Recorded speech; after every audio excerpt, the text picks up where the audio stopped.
Kuwait தீ விபத்தில் உயிரிழந்த இந்தியர்கள் 45 பேரின் உடல்களும் விமானம் மூலம் தாயகம் கொண்டுவரப்பட்ட நிலையில் ஆம்புலன்ஸ் மூலம் சொந்த ஊர்களுக்கு அனுப்பி வைக்கப்பட்டுள்ளன. குவைத் நாட்டின் தெற்கு அகமதி அருகே மங்காஃப் பகுதியில் 6 அடுக்குமாடி குடியிருப்புகள் உள்ளன.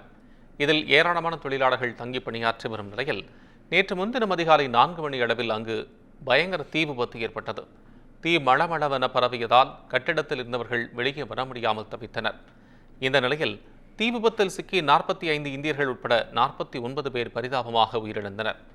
தூத்துக்குடியைச் சேர்ந்த வீராசாமி மாரியப்பன், திருச்சியைச் சேர்ந்த எபமேசன் ராஜு, கடலூரைச் சேர்ந்த கிருஷ்ணமூர்த்தி சின்னதுரை, சென்னையைச் சேர்ந்த கோவிந்தன் சிவசங்கர், தஞ்சாவூரைச் சேர்ந்த புனாஃப் ரிச்சர்ட் ராய், ராமநாதபுரத்தைச் சேர்ந்த கருப்பணன் ராமு, விழுப்புரத்தைச் சேர்ந்த முகமது ஷெரீப் ஆகிய 7 பேர் உயிரிழந்ததாக தமிழ்நாடு அரசு தெரிவித்துள்ளது.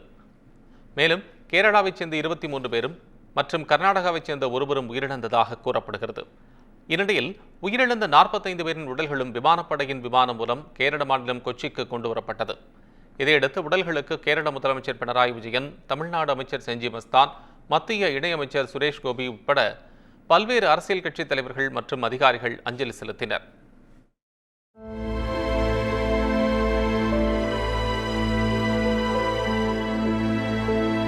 அப்போது உயிரிழந்தவர்களைக் கண்டு அவர்களின் குடும்பத்தினர் கண்ணீர் விட்டு கதறி எழுதது காண்போர் கண்களையும் குளமாக்கியது.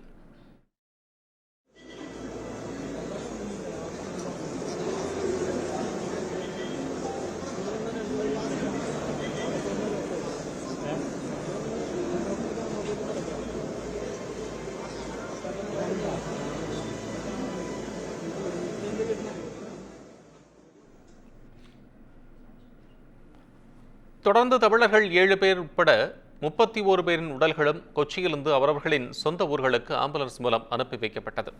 மீதமுள்ள உடல்கள் வடமாநிலங்களுக்கு விமானம் மூலம் அனுப்பி வைக்கப்பட்டுள்ளன.